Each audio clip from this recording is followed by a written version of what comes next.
Cars, the defining economic, technological, and cultural icon of the 20th century.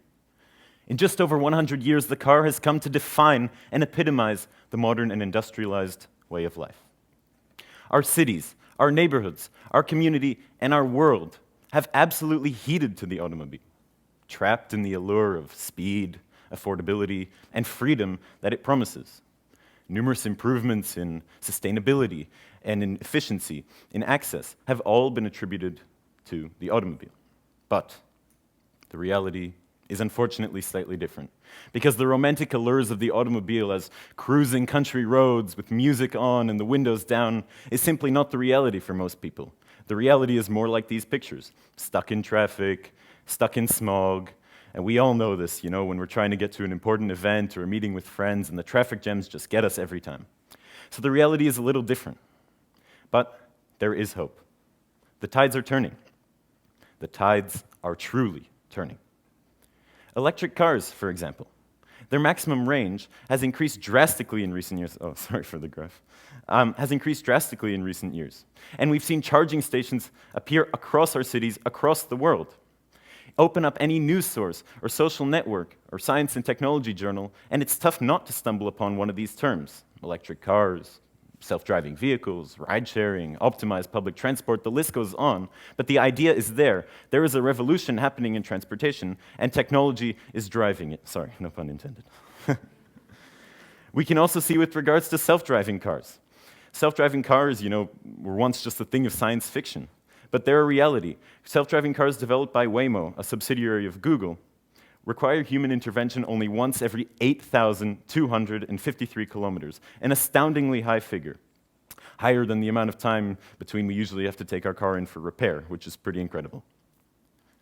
Furthermore, by 2040, some of the world's most influential countries, France, the United Kingdom, and most importantly, China, the world's biggest polluter in the transportation sector, have introduced moratoriums on electric cars. This means to say that in 2040, it will be impossible and illegal to buy a single car that's not electrically powered in any of these 3 or many more countries. So we can see that the tides are turning. Things really are changing.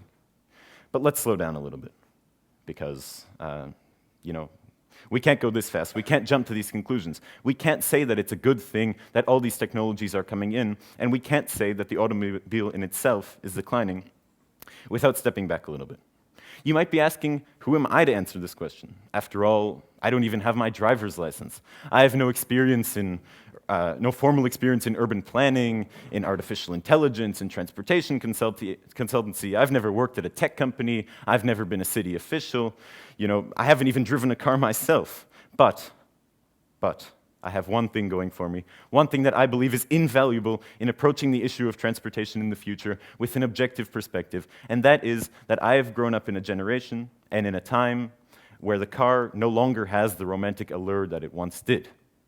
For us, and for many my age, the car is no more than a metal box on 4 wheels with an engine and some spare parts attached. Nothing more. And this is paramount, because if we are to approach these challenges in a manner that is actually responsible and that is making decisions that will help future generations live sustainably in our world for the future, we must be objective and put our biases aside. Because without this, we're going to make decisions that will negatively impact not just us, but people in the future. So let me make 2 bold claims, and then I'm going to analyze them a little bit. These 2 bold claims are: 1, the era of the gasoline-powered, human-driven automobile is coming to an end. And 2, that is a good thing, not just for individuals, not just for cities, but for our entire world. So how are we going to analyze this? Let's start with the most objective of areas: efficiency, time, and money. We know that congestion plagues our cities, as we already talked about. But we don't have it as bad as those living in Manila, the largest city in the Philippines, in which residents spend an astonishing 16 days per year stuck in traffic. That's over 5% of their waking hours, which is absolutely incredible when we think about it. Self-driving cars, on the other hand, provide a little bit of an alternative. Because if cars can communicate with each other, and if cars can run based on algorithms and not human behavior, then we eliminate the single greatest cause of accidents and the single greatest cause of congestion. That is erratic behavior. Why do you think we only drive 30 or 40 kilometers per hour when there's a traffic jam? It's not because people don't want to go faster. Everybody wants to go faster. Who would want to be stuck in traffic? The reason is that this is a natural response to the high probability of people making erratic decisions, of some driver veering to the right, switching lanes, doing something we would never expect. And so we drive slowly to avoid this. But if cars are automated, and cars are no longer making these erratic decisions, well, then that solves the problem to some extent. And this isn't just my ramblings, there are statistics that back this up. A recent trial in Manhattan, a borough of New York City, illustrated that when a single street had mixed traffic running on it, a combination of self-driving and non-self-driving cars, speeds on this street increased by over 7%. Just one street. And they weren't even all self-driving. So from this we can infer that if a greater proportion of cars are self-driving, then we'll simply be able to go faster. The problem of congestion, which in turn wastes lots of resources, lots of time, things that we don't, in our modern society, like to lose. So we can definitely see that self-driving cars provide an alternative that is very effective and addresses many problems, more so than the traditional automobile. But we can move to other areas. Electric cars, for example, use far less resources to travel the same distance as non-electric cars, as traditional gasoline or diesel or fossil fuel cars. This is because, well, obviously, the energy from them is not provided from fossil fuels, and thus the emissions are considerably less. Furthermore, even if, you might be asking, isn't electricity also generated by fossil fuels? Well, yes, unfortunately, it still is. But even if it is, the usage is far less for an electric car per kilometer than it would be for a fuel-powered gasoline car. And public transit, too. We often neglect public transit in this world where everything is so individual and everything is about the car, everything is about me, and me. But there is, in fact, a value in encouraging public transit because, in essence, public transit is the most efficient way of linking 2 points in an optimized manner. And so, if we do encourage public transit linked with other systems, then we'll be considerably more efficient with regards to our transportation networks than with gasoline cars. But there's one thing better than 3 individual solutions, all of them put together. What if we have a world where you can hop on a train in the city center, ride it to whatever suburb you may live in, get off, and immediately have a self-driving electric car take you to your final destination? Well, obviously we would all like this. And this addresses one of the biggest problems in transportation and logistics today. That is the aptly named last mile problem, in which people are considerably less likely to use public transit, given the fact that it doesn't take them from their origin to the station, and from the station they get off at to their final destination. But if we can synthesize these technologies, well, we found ourselves a solution, and that's usually a good thing. But there's more than just time and money. Our cities are not made simply as economic machines. Our cities are made as places where we can live and thrive in. And so we have to look at another angle of issues to see why the gasoline car is being considerably outperformed by new technologies, and why this is a good thing for our cities, for individuals, and for the world. Let's first look at air quality and sound quality. Obviously, an electric car releases little to no emissions when driving a certain distance. Problem solved.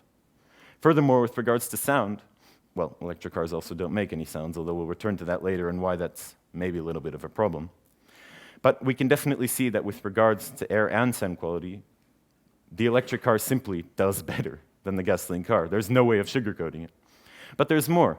Here you can see a picture from San Francisco of the so-called Parklet initiative.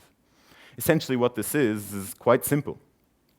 Parking spots that are no longer necessary due to the increased use of public transit and ride-sharing and self-driving cars are simply converted into parks, which is pretty great because a space that was otherwise completely wasted for 20 hours a day or 16 hours a day when nobody is parking in it is now becoming a vibrant and thriving urban space. So this is good for our cities, obviously. Also with regards to safety, if we're reducing the amount of erratic behavior in cars, well then we're increasing safety by definition.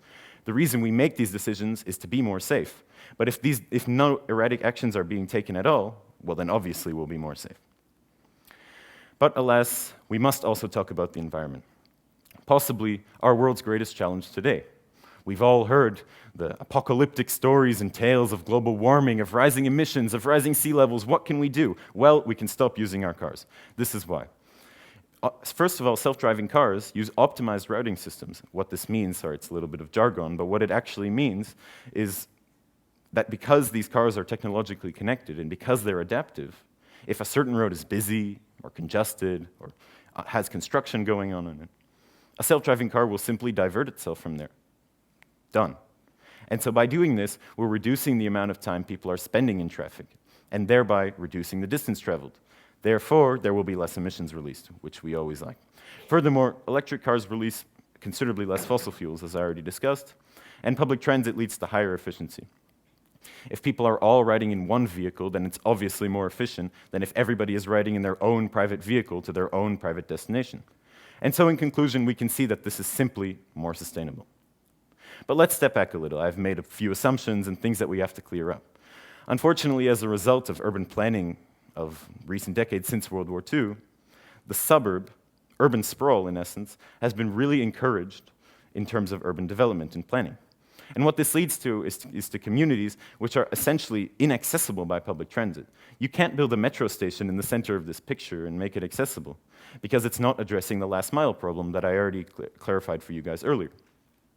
So we have to take this in mind. How will we address these challenges when our cities and neighborhoods simply aren't designed to operate in any way other than with the traditional automobile? We can also talk about the ethics of self-driving cars. What happens if, God forbid, a car drives and kills a pedestrian, a car that's self-driving and automated? Who's responsible? Is it the driver who was negligible and wasn't looking? Is it the company who designed the algorithm for the car? How do we discern what are the ethics of self-driving cars? This is a huge question that has to be addressed before our roads become primarily inhabited by self-driving cars.